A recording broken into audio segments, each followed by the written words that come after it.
Give it up for Aziz. Now, just like Shahab said, Theo really enjoys putting people on the spot and not letting them be prepared, but it took Shahab 5 years to figure it out. I figured it out within 1, so I did Now, this isn't a full speech, just a couple of things. Honestly, it's more so a quote that I didn't want to mess up, because I don't like messing up quotes. I do mainly want to just speak to you guys a little bit from the heart, just like everybody else chooses to do so. I've only been with this company for about 16 months, and fortunately enough, I was brought along by my brother Muhammad and my other brother there DJing Farsakh, and they took me out of a world that to me was comfortable. I was in the restaurant business, working at Applebee's, making about $80,000 a year as a base salary, providing for my 2 children and my wife at home. It doesn't work, okay? I was very, very comfortable. It took them about 2 years to convince me to come on board to this. And in all honesty, I'm incredibly grateful. I'm incredibly humbled. I can't even say it enough, but they've helped me out a whole lot along the way and introduced me to some amazing people that even though they probably don't realize it, every single one of you sitting up front, from LeVar all the way down to Shahab, had either one word or one sentence that impacted my thought process this whole entire time. And I want to try to pass a couple of things on to everybody else in this room. First of all, thank you all. Thank every single one of you for being a part of every single goal, week in, week out, that we've been trying to accomplish. It's not easy, and I'll be honest with you, it wasn't easy for me either. I live in Huntington, and my brothers were working out of the Queens office. That's where they recruited me into. So I was driving from Huntington to Queens and Brooklyn every single day for about 7 months, working 9 a.m. to 9 p.m. And I'll tell you, it was rough. That field was brutal, incredibly brutal. But it's all about overcoming adversity. It's all about rising, standing up again against the opposition. Because I'll tell you what, every single day, you yourself are going to convince yourself that this isn't worth it. You yourself are going to convince yourself that it doesn't work. Well, I'll tell you, it does work. I'm living proof of it, and there's multiple people that are in this room that are living proof of it. And all it's going to take is effort, relentless effort. You have to push every single day. You have to block out the negativity, whether it's people or yourself in your own mind. You have to convince yourself day in and day out and reset it day in and day out that I can't do this, I will do this, and I must do this, okay? I'm a big part of that goal right there. I want to make it happen. I want to be a huge part of it if I can, whether it be directly by producing myself, which I am out there still consistently, or impacting every single person in here to go out there and help make it happen, because I do want to be a part of that. And it's going to take you being out there and pressing and overcoming everything that every single person out there is going to tell you that this isn't the best opportunity for you. That, hey, come on board with me, I make 50 grand, I can get you a job. No, it's not better than this opportunity. I don't have to ask anybody for a raise, I just go get it. Okay? I just go get it. Yeah!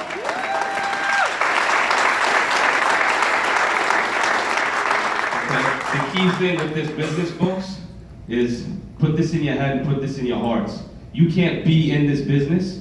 You need to let this business be in you, okay? You need to make this a part of everything you think, you sleep, you breathe. You have to obsess over it. Obsess over it, and only for a short period of time, I promise you, because eventually, everything will fall in place, okay? Not to go on and be redundant, but I do want to make a couple of key points for everybody. Okay, I'm just going to close off with a little bit of a quote from a gentleman named Leslie Brown. He's a motivational speaker. Incredible, powerful guy. He came from nothing like most people and worked his way up to something pretty powerful. He closes off a lot of his motivational speeches with a poem that he himself wrote. So I'm going to go ahead and repeat that for you guys. And if I don't do it quite like him, forgive me. But if you want to think bad enough, you got to go out and fight for it. To work day and night for it, to give up your time, your peace, and your sleep for it.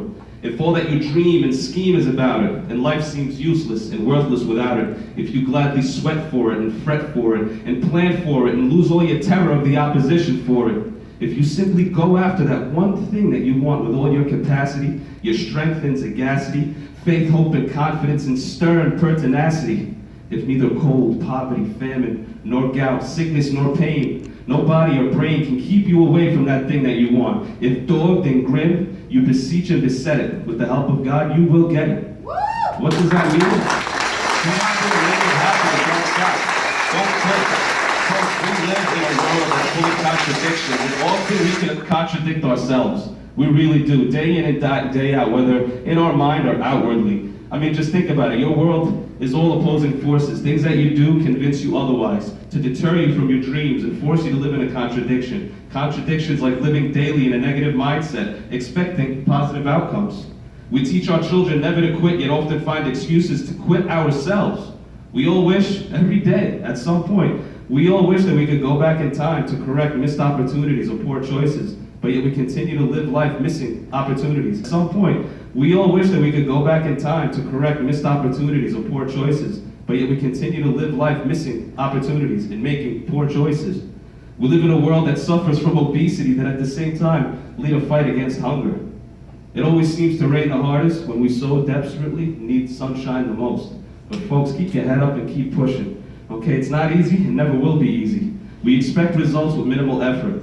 Understand that it was a journey for Theo Pappas, LeVar Morgan, Salman Quadri, Bobby Swaja, Atta Saleh. The ones that we look at and we say, man, he's lucky. Or I wish. But believe me, they dealt with many struggles. I guarantee you they took many, many licks. I'm sure that there's been days where they looked in the mirror, staring back at them was probably half their agency. Their entire hierarchy was just in front of them themselves and maybe one other person. And they didn't quit. They had the mentality that I will rebuild, I will overcome, and I will push. Because folks, it will take time. Let me leave you with a little story about something called the Chinese bamboo tree, okay? It starts out as a very, very hard seed. You plant it, and it takes 5 years for that little seed to puncture through the ground, to even start growing.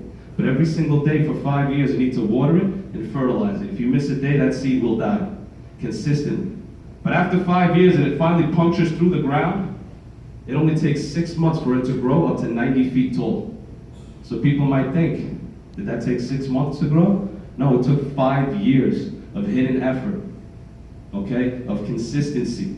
You have to be persistent in your thoughts and in your actions every single day, folks. Every single day. So I leave you with one last thing, and one last thing only. Are we gonna hit this 1 million? Yeah!